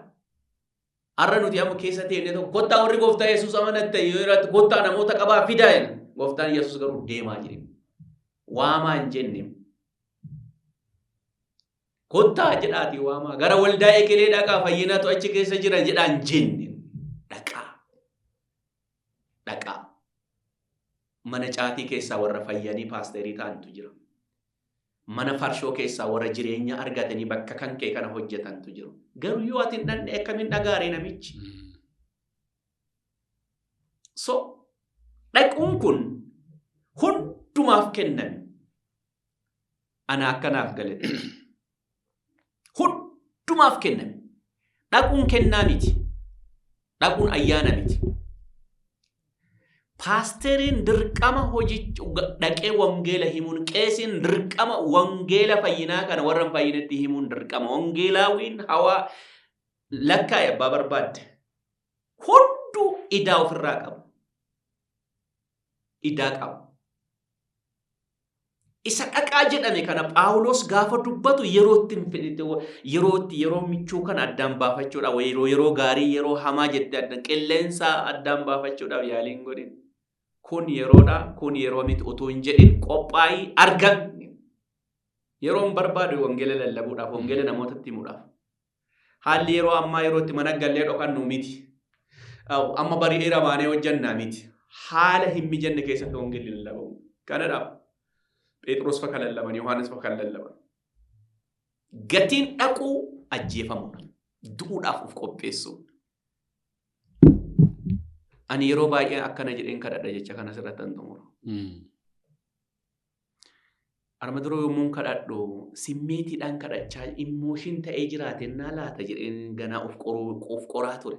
Miti akkasumatti. Yaa Waaqayyo du'uun koo yoo nun oolle taayifoodiin nan ajjeesin jedhee Waaqayyoon kadhadha. Yoo du'uun koon oolle yoo carraa naaf kennite yaa Waaqayyo utuu hin jiru ciccirame dhiigni koo dhangala'ee siif ulfinna haa ta'u. Kun kadhata kooti. Waggaa 19 kana guutuu jechuudha. Yoo danda'ame gubadheen sababiin isaa seenaanuu wangeela hojjeta. Dhiigichi dhangala'u iyyuu wangeela hojjeta. So waldaan kiristaanaa amma dhaqaa jirra moo gamoo ijaaraa jirra? Deemaa isa jedhamu sana amma hirraanfatamee jira moo dhuguma? Tiimiin wangeel siriciitii jedhama iddoo tokko raabs tiimii wangeela eenyutu tiimii sanaaf kenne siifoo ati tiimii akkoo akkabte ati maal hojjetta? Ati maal naa hojja? Maal hojjettaati? Kunin ergaa kun hin jedhamne wangeelli akkas nuun hin jenne. Hundumti keenya ergamtoota. Kennaan waldaa keessatti ittiin tajaajilu hundu akkuma jiruttidha. Akkuma jiruttidha. Garuu dhiiga ollaa keessan fayyine harka keerraa barbaada gooftaan. Tajaajiltoota wangeela kana lallabuudhaaf namoota birootti himuudhaaf sodaatan hedduu isaanii beekan. Sagalee kee gadi qabadhu. Isa kana dhis. Qoy siin jedhu. Miti wangeela kana hojjannee duuna. Kanaaf dhumarratti immoo gatiin keenya ilaa jarri koo warra rakkina gurguddaa keessa darbanii dhufanidha. Uffata adii itti uffisaa inni gooftaan Yesuus jedhu nuudha. Gatii sanaan ollaallataa dhaquudha. Gooftaan Yesuus Kiristoos hojii ergamootaa boqonnaa tokko irratti hundumti keenya kophee lakkoofsa 8 irraa humna utuu hin fudhatin asiin bayinaa jedhe Yerusaalemii. Yoo humni isiniif dhufe Yerusaalemii, Samaariyaa, Yihuudaa hanga daarii lafaa hundumaatti deemtanii dhuga baatu goota. Amma dhuga baatu Yesuus taanee jirra. Yohaannis cuuphaan ergaa dhalatee nama ga'aa ta'e iddoo michuu Finfinneetti galuudhaaf yaaliin goone. Magaala guddaa wayiin barbaadanne Waaqayyo anaan na guddiseera hin jenne. Eessa barbaade? Lafa onaa. Tajaajilaan inni dhugaa firaashii gurguddaa barbaada osoo hin ta'in lafa onaadha. Tajaajilaan guddaan anaaf isa lafa onaa barbaadu. Lafa onaa keessaa namni badee jira waan ta'eef. So dhaquu qaba. Dargaggoonni tokko tokko an dibamee jira ayyaanni waaqayyoo narra jira yoo dibamte daqiiqa. Dibamtee jirtaayi? Goshi waaqayyoo ulfaatu. Inni si dibee ulfaatu. Erga dibamte madarakii amma kana iddoo aarsaa amma jedhamu kana hin barbaadin. Waa'een iddoo aarsaan hin barreeffamne baraka kuwaaraa keessa. Yoo barreeffame ati natti himuu dandeessa. Ani hin argine waan ta'eef. Dibamee jira jedha namooti baay'een asitti tajaajilu burraaquu barbaada, utaaluu barbaada, namoonni harka nu waa rukutuu barbaada. No, ayyaanni waaqayyo sirra jira taanaan, waamamte taanaan, warra du'a keessa jiraniitiif ergamte. Ergamni gooftaan Yesuus nutti kenne isa kanadha. Ergamni guddaan. Waaqayyo sinaa eebbisu. Waan baay'ee kaaftanii dhugaa, waan baay'ee nama yaadachiistu. Hojichi baay'eedha. Bal'aadha. Itti gaafatamas qaba. Dhaquudha. Deemaa jedhe. Bishaan yaa'utu waa bilqicha. Waa lallisiisa malee inni taa'u fooliyyuu fiduu danda'a. Egaa waa maleen gaaffii kana isinii kaase miti. Waggoota 19 kana keessatti hojii wangeelaa hojjechaa turtan. Hin yaadattu nama meeqa ta'a kan gooftaan argate kan gara gooftaa dhufe dhuga ba'umsa keessaniin tajaajila keessaniin.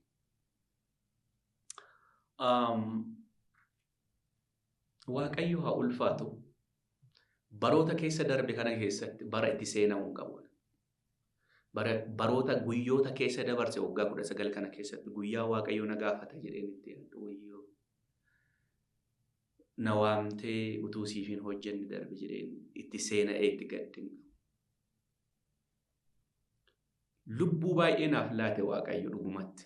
An ofii kooti lubbuu 60 hedduutti lakkaa'aman ofii kooti. Barsiise, amansiise, al tokko lubbuu 40. 30, 50 al tokko amansiise barsiise duuka buutuu godhe isaan kunniin isa kan biroo fidani waaqayyo haa kabajamu. Lubbuu hedduu waaqayyo naaf laate isa kanatti immoo gooftaa guddaa galateeffadha. Galanni waaqayyoof haa ta'u. Akkasii lubbuu baay'ee karaa keessan gara gooftaan fi odeeffannoon qaba. Yeroo hundumaas namni haaraan hin dhufaan barsiistuu, cobsiistuu, waldootatti laattu. Hojiin keessan isa kana. Waaqayyo galataa argatu. Kitaaba biraas barreessitaniitu jedhan. Kitaaba kanas qabattanii jirtu. Mee waa'ee kitaaba kanaa nutti himame. Waa'ee maaliiti kitaabi kun? Namoonni dubbisuu barbaadan, beekuu barbaadan, qorachuu barbaadan maal argatu kitaaba kanarraa? Mee waa'ee kitaaba kanaa kaasnu? Kitaaba waa yaadaan ture amma dura. Waldaan kiristaanaa Islaamni yoo waaqayyo abjuudhaan itti mul'ate malee namni hin fayyu jettee yaadde namooti baay'een. Tajaajiltoonni, gaggeessitoonni waldaa akkasitti yaadu yeroo baay'ee. Miti. An harka kootti lubbuu 60tu fayye. 60tu fayye. Waldaan koo beetti. Waldaa keessattan dhaladhe, waldaa keessattan guddadhe, waldaa keessachuu man jira waan ta'eef. Ala bulaanti waaqayyo haa ulfaatu. Waan yaade taa'e.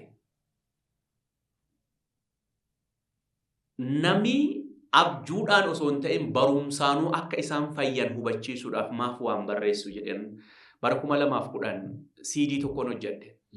Namni yoo maal ta'e azaaba yookaan jannata galu jedhame afaan Oromiffaatiin kitaaba isaanii keessaas waan tokko dabalaa namooti baay'een CD sanaan gara gooftaatti dhufe. Erga namni amanuu jalqabee lolli guddaa olaanaan irratti ka'e. Lolli olaanaan. Waaqayyo haa ulfaatu dabarsee nan laanne. Yeroo tokko anaan na rukutuudhaaf jedhee motoriin qaba ture. Motorii namnaa kenneeru jira. Motorii sanaan leenjii tokko magaala tokko deema. Motorii kanaan iddoo buufata konkolaataan ga'een motorii kana qabatee deebi'a mucaan tokko. Ani konkolaataan seene. Motorii koo dhayani. Mucaa kuffisan. Anaan na se'anii jechuudha. Kana maaliif hin kaase? Waaqayyo baroota keessatti hojii gurguddaa akka hojjete beeka. Waan inni hojjete waan olaanaa hedduu isaa beeka. So CD sanaan waldaan kiristaanaa dhaabbatteetti. CD sana dhageeffataniiti. Ijoolleen maatii mana tokko gooftaatti amanatanii achumatti sagantaa jalqabne achumatti guddatte amma Atibiyaa ba'uudhaaf naannoo magaalaa Shaashamannee keessa. Waa'ee waldaa kana yeroo baay'ee nan dubbadha waan ta'eef. Kana qofaa miti. Namni akka abjuu qofaan hin fayyine akka islaamni fayyu maaliidhaaf hin barreessinu jedhee kitaaba kana barreesse. Hayaat al-Abadiyyaa jedhu. Hayaat al-Abadiyyaa jechuun jireenya bara baraa jechuun. Achi keessaa seenaa tokko barreesse yeroo kitaaba kana dubbisan jalqaba irratti. Seensa keessatti barreesse. Islaamni hin fayya. Warra na ajjeesuudhaaf dhufanii utuu barataa jiranii isaan keessaa na ajjeesuu kan dhufan gaafa san guyyaa 3 baratanii amananii as keessa argatu kitaaba Hayaat al-Abadiyyaa gabayaa miti anuma bira jiran. Baay'isee barreessuu humna hin qabu baay'isee dubbachuudhaaf dhiifama guddaa dhaloonni bara kana keessa waan baay'ee toroggomaa rakkachee jiraachuu keetti siif ulfinna. Asiif achi dhooftee jiraachuu manna. Inni tarkaanfii hedduu tarkaanfachuu dandeetta dhumni kan kee ammoo hamaa ta'a. Kitaaba Hayaat al-Abadiyyaa kana bar keessatti seenaa nama taa'ee tokko barreesse. Biyya Harargee keessatti utuu barsiisuu meeshaa ittiin na ajjeesu natti garsiise. Boru na ajjeeftaan dhiisiin jedheen. Tole naan jedheen. Borumtaa ammoo irraanfate na ajjeesuyyuu. Utuu baratu hafuurri ajjeesu maal keessaa badee. Kiristoos ifuu qopheesseera. Guyyaan isaa geennaaniin guyyaa lammaffaa ishee kan jedheen. Yeroon ga'ee kaa maal jettarree jenna. Yeroon maalii jedhee na gaafate. Maal kaleessaa dhatti naa beellamtanii miti. Maal si ajjeesa naan hin jenne. Awwayaa abdoo naan jenne. Rabbii sodaadhu anaa carraa naa laadhume naan jenne. Maal ufan ajjeesa naan jenne. Maaf amman yoo asii deebi'an jimaatti deebi'uu qabu. Caatii jechuudha. Amma dhugaa naa galte tana balleessuun barbaadu dafeen gara abbaa kiyyaa deeman. Tura abbaan jettu bar waaqayyoon. Islaamummaa keessatti abbaa wanni jedhamu hin jiru. Narraa fagaatee jiraata. So akka ittiin islaamni fayyu ni fayyu yoo barsiifte aadaa isaanii afaan isaanii eegdee barsiifte namni dhaga'uu barbaada gurri kun akka isaanii galuun. So kanaafiin fuula 220 akkas 42 akkas barreesse waaqayyo na gargaare lubbuu baay'eetu fayyisa kana. Inni kunin iyya, inni kunin tacha'a. Katachawaa nama kitaaba barreessuuf ga'aa ta'e miti. Kennaa xinnoo isheen keessa jirtu alatti yoo baase namni amanuu danda'e. Gooftaaf kabaji haa ta'u namni baay'een amma ishee xiqqoo tanarraa leenjii xixiqqaa qopheessaa. Challenge gochuutti jiran, hojjechuutti hin jiran. Isa kan amma afaan Amaaraatti hiikee wanti godhuudhaaf hojiirra seenee jira waaqayyo na gargaare. Isuma kana jechuudha. Yoo waaqayyo na gargaare dhuga baatii koo qofan barreessa jedhee yoo lubbuun koo jiraate lafa kanarra. Yoo harki waaqayyo na wajjin jiraate. Yoo inni na wajji ta'e dhuga baatee akkamittan gara gooftaa dhufe. Maa jennaan akka itti namni tokko gara gooftaatti yoo dhufe yoo ofii koo yoo dhagee keessa kootu na haara. Amaariffaan ከምስክርነታችሁና ከበጉ ደም የተነሳ ድል ነሱ jedha Amaariffi isaa macaafni qulqulluu waliif dhugaa ba'uu keessanii fi dhiigicha hoolichaatiin moo'ichi isaaniif ta'e jedha macaafni. So isa kana yoo barreesse dhaloota biraan hin qaqqabu. Waan namni hin du'a ongeelaawiin hin du'a ongeel hin du'u. Waan hin duune immoo hojjettee lafa keette waan dhalootatti darbu hojjettee ati yoo deemte inni itti dabarsite sun hin du'u. Wanti kamuu du'uu danda'a. Wanni ati hojjettee lafa keette garuu abadan hin du'u. Sammuu nama keessaa hin du'u. Kun kaan itti dabarsa kun hin du'u. Dhaloonni hin fayya. So waaqayyo na gargaare isa kana godhaa jira. Gooftaan na gargaare isa kanas baay'ifachuun barbaada. Oromiyaa keessaa miliyoona 60 oltu jira. Dhaloonni bira danda'uu qabu. Waldaan kiristaanaa tireendii ta'u turre jira. Leenji'u turre jira. Qopheessuu danda'u turre jira. Maajinaan sochiin gama kanaan dhufe waldaa kiristaanaa balleessuudhaaf ka'eeru hedduudha. Kanaaf waldaan kiristaanaa dammaquu turre jira jechuudha. Kanaaf inni kanas barreessuudhaaf narratti waaqayyo na gargaaraa jira. Isa afaanichatti hiikuudhaaf hin godhe waaqayyo na gargaaraa nan xumura jedheen abdii waaqarraa qaba. Isa kana barreessuufis nama ija keessa ilaalle guyyaa tokko. namas na gargaaraa jedhee kadhadhee miti. Waaqayyooti yeroo isaatti naa qopheesse. Isa kana baay'isuudha yeroo yerootti. Haa ta'u Waaqayyoof galatu egaa kitaaba isaanii kana namoonni gargaaruu barbaadan tumsuu barbaadan akka inni baay'atu baay'oolii bira ga'u beekumsaan qoratee leenjii namni immoo gara dhugaa beekutti akka inni dhufu tumsuu barbaadan isaaniin argachuu dandeessu. Akkuma kana maanni afaan Amaariffaatti illee hiikuu barbaadu. Akka isaan natti himanitti kitaabni afaanota kan biraarraa gara afaan Oromootti deebi'a malee afaan Oromootiin hin barreeffamu. Hin barreeffamne. Akka sanaan jettani miti. Dhugaa dubbachuuf barreeffama saba kanarratti barreesse si'a jalqabaaf naaf barreesse. Hin barreeffamne kitaaba afaanichaatu hiikama malee. Gara afaan Oromootti namni baay'een Amaariffaan hiikee, Ingiliffa Amaariffatti hiikee, Oromiffatti hiikeera. Garuu uf qopheessee afaan Oromootiin saba Islaamaa wangeelaan dhaqqabuudhaaf qopheesse.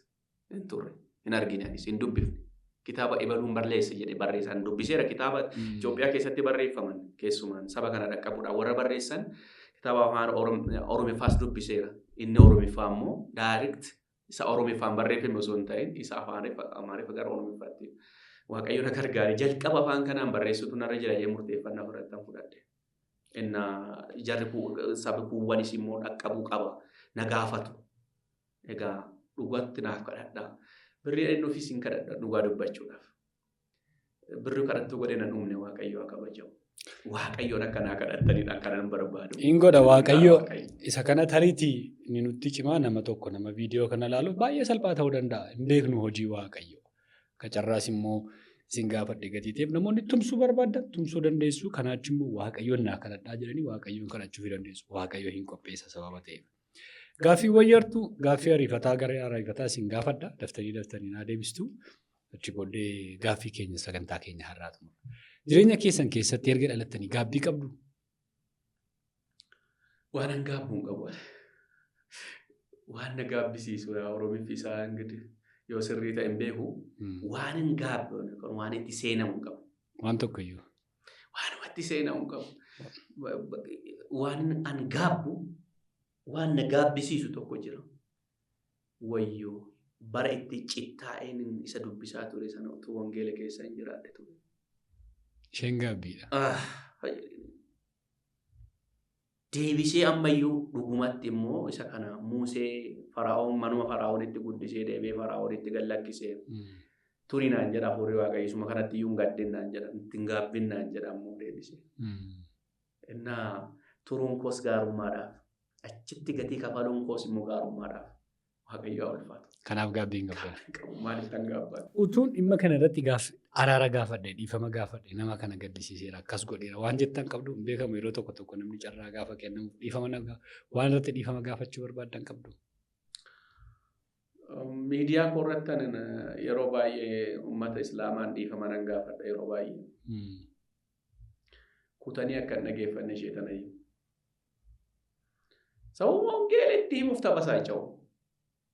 Maaloo bakka argitanitti jedhu bakka namu. Dhugaa qabdu. Isuma ana raaseetu isin raasee. Wangeela isinitti himuu kootti baay'een isaanii anaaf diina ta'u. Wangeeluma itti himi malee waan biroo hin balleesse. Gaafa wangeelatti himtu immoo yeroo tokko gaafii deebii afaanii walitti dhuftu immoo yeroo tokko ammoo foon keessa galtee nama kaan aarsuu dandeessa. Gufachiisuu dandeessa. Isaa gara gooftaatti dhufuudhaaf harka itti dhufuu jiru amma naa deebitu jira. Wanti afaan koo keessaa bane namicha duubatti deebisuu danda'an beekamu. Ani qulqulluu miti. Ani namadha. So dhiifama kanan gaafadhu eenyuun akka ta'e beektu Islaama kanadha. Yeroo hundumaa afaan koo isaanuma irratti iyya waan ta'eef dhiifama guddaa Yesuus isin jaalataa irrallee haasaa koo keessatti warri natti gadditan immoo dhiifamni isin gaafachaa ammallee ani Yesuusin isin jaalladha. Yesuusin isiniif jaalladha. Dhaamsa kootis dhiifama gaafachuu kootis Waaqayyo isin eebbisu. Atoo amma abdoo kana booddee torbee tokko qabda lafa kanarraa tu jedhamtanii guyyaa torbee tokko kana keessatti maal gootume? Yesuusuma lallaba. Isuma kana lallaba. Idaan irra jirtu yoo jiraate wangeelumadha. Isuma kanan iyya waan biroo maalan godha. Maatiyus 24:14 irratti sagaleen Waaqayyo wangeelli mootummaa kun daariidha hanga daariitti lallabaacha booddee dhufti dhumni hin taa'in. Anaaf immoo dhuma koo yoo ta'e dhumni barichaa yoo ganaa ta'e dafeenan iyya waan biroon qabu. Naman dhiifama gaafachuudhaaf akkana ta'een maal kana ta'e asii achi ta'u waan hin jedhu hin qabu. Wangeelichi birmaduuna baase dafeen torbaan addaaduu ta'u kan adda galgala raatii koo dhiisee laaqana koo dhiisee maal koo dhiisee wangeeluma kanatti iyya. Ismaaf of laata. Naaf deebiin kanuma. Anaaf. Ulfaadhaa. Namoonni waan baay'ee yaadu fira kootiin nagaa dhaamaa qabeenya koon akkas godha ijoollee koofiin akkas godha namni waan baay'ee yaada yeroo qabda yoo jedhame. Wantoota baay'eetu sammuu namaarra dhufa gatii ta'eef. Ani dhugaa dubbachuuf har'as hin argachuu kootti baay'ee gammadeera. Waaqayyoon baay'een galateeffadha. Yeroo kan biraa Waaqayyo nu eeyyamee akka deebinee wal agarru mata dureewwan kan biraa irratti akka haasofnu abdii guddaan qaba. Isinii wajjin mata duree irratti haasoo baay'een jiraachuu danda'a. Baay'ee hin jiraatas immoo jedhan amanaa. Na kabajanii dhufuu keessaniif baay'een isin galateeffadha. Eebbifama. Dhumarratti dhaamsa qabaa yoo jettanii akkasiin dhaamsa dabarfattan ergaa dabarfattaniif carraasiniif kenna. Galatooma. Yesuusiin amma hamma ammaatti lallabne kun yoo maal taane fayyina ree nutis warra jedhanii gaafii itti ta'utu jira. Yesuusii walitti araarama anaa wajjin amma kadhadhaati. Waan anan jedhu naa wajjin jedhaati. Abdii ziyuu kana. Kiristoosii walitti araarama. Nam tokko natti tole egaa maal haa ta'u ree Phexros gaaf tokko lallabeen hojii ergamoota boqonnaa 2:38 irratti egaa maal haa goonu ree jedhanii gaafatan. Egaa dhuga baatii dhageenye maal haa goonu ree warra jedhutu jira. Dhimmichi miidiyaa waan ta'eef wanni gootan isinittan hima. Kiristoosii walitti araarama. Kiristoosiin gaafa walitti araaramtan Waaqayyo walitti araaramtanitti balballi keessan bana. Akkam goonee araaramna yoo jettan akka keessan anaa wajjin akkanatti kaasa. Naa wajjin dubbii an jedhu kana na wajjin jedha. Dhaamsan isinii dhaamusuma kanadha. Kana jette taanaan bakkuma jirtu jiraadhu.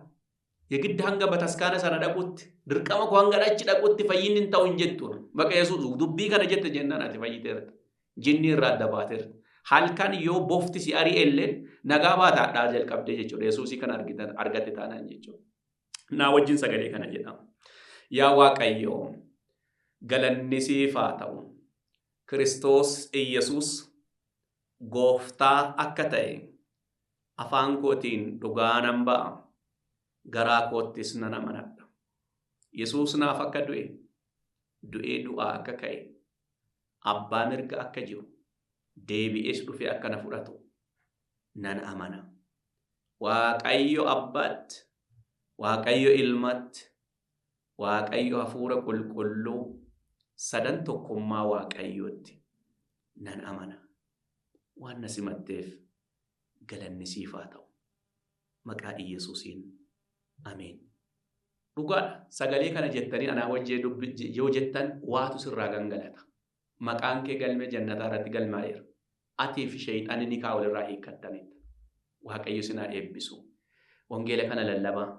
Yaa amantoota waldaa kiristaanaa. Kiristoos kana lallabaa. Caalin jedhan hammuma isinii galiin dubbadhaan dhaamsa koodha. Waaqayyo sinaa eebbisu. Ulfaadhaa baay'ee fayyaataa Waaqayyo sinaa eebbisu. Egaan kabajamtoota daawwattoota keenya nama Waaqayyoo nama guddaa nama kabajamaa tokko wajjin yeroo dinqii dabarsine guyyaa irraa waamicha isaanii Waaqayyo isaan waame hojii mootummaa Waaqayyoo keessatti nama hojjetaa jiranii wajjin yeroo gaarii dabarsine tajaajilaa wangeelaatti isaan Abdoo Jaarroo jedhamu jaallattaniitu qophii isaanii wajjin goone torbe keessumaa kan biraa wajjin hanga deebinee wal agarrutti nagaa Waaqayyootiin nu tura gammachiisu uummataa Booranaan ture. Ogeessa kaameraa akkasumas gulaalaa sagantaa keenya Abdii Tsaggaayee wajjin taanee sagantaa kana isin biraan geenye eebbifamaa yeroo gaarii qabaadha. Barri bara dorgommiiti. Bara fiigichaa. Adeemsaaf kallattii addunyaa beekuuf ammoo teeknooloojii fayyadamuun filannoo osoo hin taane dirqama ta'ee jira. Meeshaalee teeknooloojii sadarkaa qaroominni addunyaa irra ga'een oomishamanitti fayyadamuun addunyaa to'achuuf beekuu akkanumas hojii keessan ariifachiisuu yoo barbaadan ammoo Odaa Elektirooniksiin ani jiraa isiniin jedha. Bilbila iPhoneii, Saamsangii dhiyeenya oomishame akkanumas kanneen biroo laaptooppii gosa hundaa dhaabbileef dhuunfaattis yoo barbaadan Odaa Elektirooniksiin Boolee gamoo waldaa misooma Oromiyaa darbii tokkoffaarra nu bira kottaa malee hunduu jiraa isiniin jedha. Odeeffannoo dabalataa yoo barbaadan Duwwaa 91143 jedhaatiin nu bilbila yookaan TikTokii, Telegiraamii, Feesbuukii akkanumas weebsaayitii keenya Odaa Elektirooniks jechuun daawwadhaa. Odaa Elektirooniks meeshaalee teekinooloojii qulqullina qabaniif